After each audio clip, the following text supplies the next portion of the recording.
Today we're going to speak about the new Pirates of the Caribbean. Uh, You mean Paris everybody, of the Caribbean? everybody knows that the Caribbean has been subject to piracy for centuries. Some of the most famous pirates carried on their trade in the Caribbean, and eventually the world got together and started monitoring piracy in international law. So they now have the United Nations Convention on the Law of the Sea, and of course the Americans have not signed on.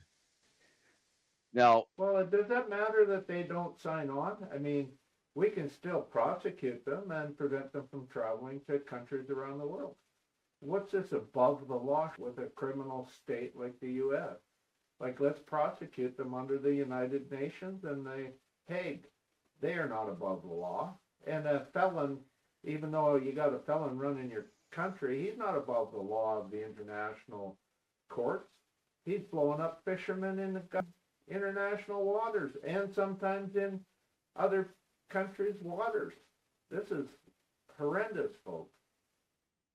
well, they allowed Israel to get away with it every time they stopped one of those flotillas.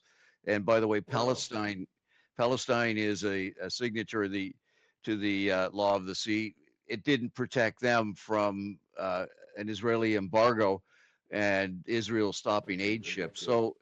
So there appears to be no teeth behind any of this unless you're a Somalian and you're attacking ships, and the Well, ships belong to British, Israeli, American interests, and all of a sudden now they'll send in the jets, the warplanes, and start hitting your cities.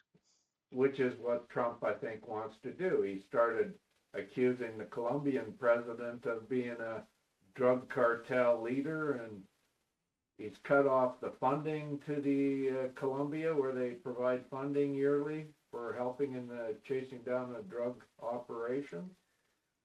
Biden worked quite well with Colombia to curb the trade in drugs, and it was working.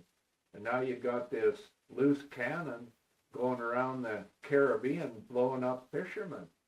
One boat, one boat had the motor out of the water in distress. It couldn't go anywhere, so he just blew it up. And I think the admiral in charge of the Caribbean fleet resigned a couple weeks ago because he knows anybody following the orders of this POTUS will and can be prosecuted after POTUS is no longer in the presidency. And that is going to be a real problem. I think under Nixon got pardoned, and his justice person got jail time. Everybody got jail time that broke the law for Nixon. And there was dozens of them. I think there was 17 people charged and 14 or something like that got jail time. And that's coming, folks. You'll watch. Everybody that kisses the arse of this Captain POTUS is going to be doing jail time. And they may be doing international jail time because they're conducting illegal acts on behalf of POTUS in international waters. So I can hardly wait to see these prosecutions. And another question is, why wouldn't the U.S. turn over Trump to the international courts of the Hague once he's no longer president? He might have immunity in the United States, but he does not have immunity before the Hague.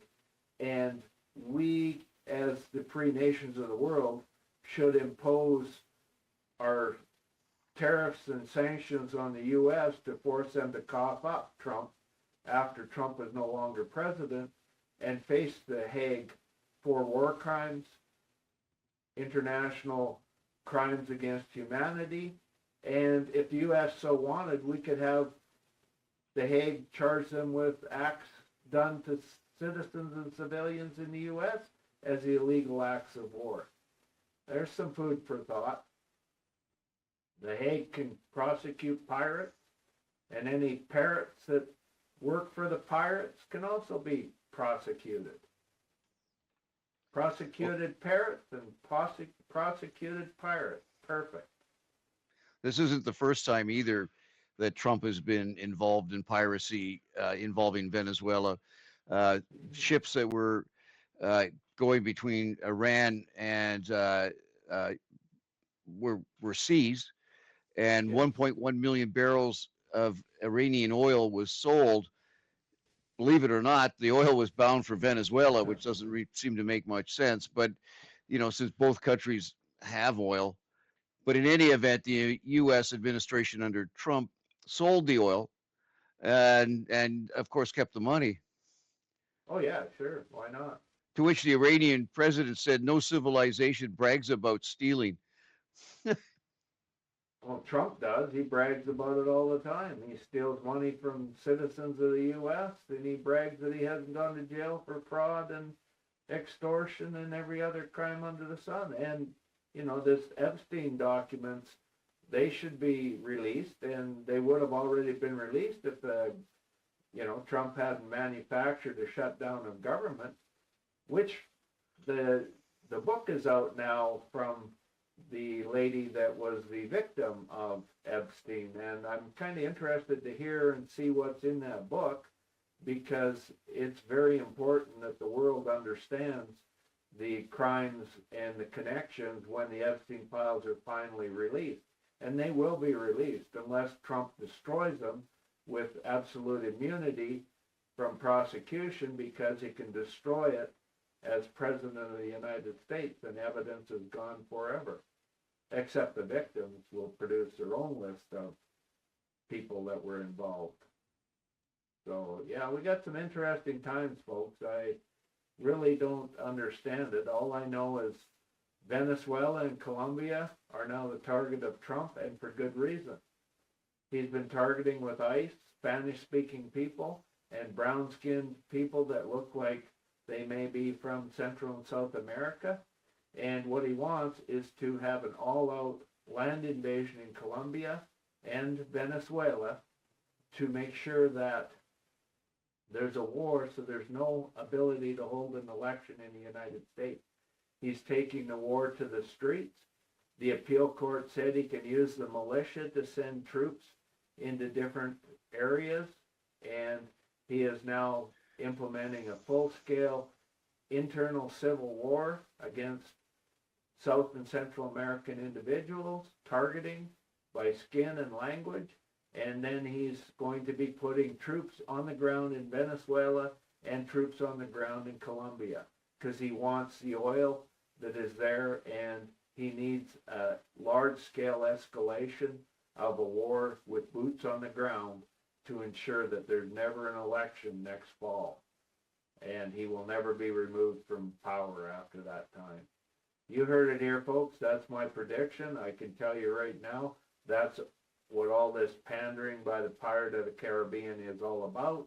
He plans on putting boots on the ground in Venezuela, and he's moved a whole bunch of ships and forces into the area for that purpose. And that might be one of the reasons he's not handing Patriot systems over to Ukraine, is he wants to keep them for his invasion. That's just speculation on my part, but if there's smoke, there's fire, and with this, the Caribbean is under attack by the pirates of the Caribbean. Well, the war crimes going around the world today are something hasn't been seen for a while, and perhaps it's due to the fact that people now get more news from the internet and independent sources. Subscribe to the channel, give us a like, and please share the video. Don't be afraid to share this commercial with your friends too.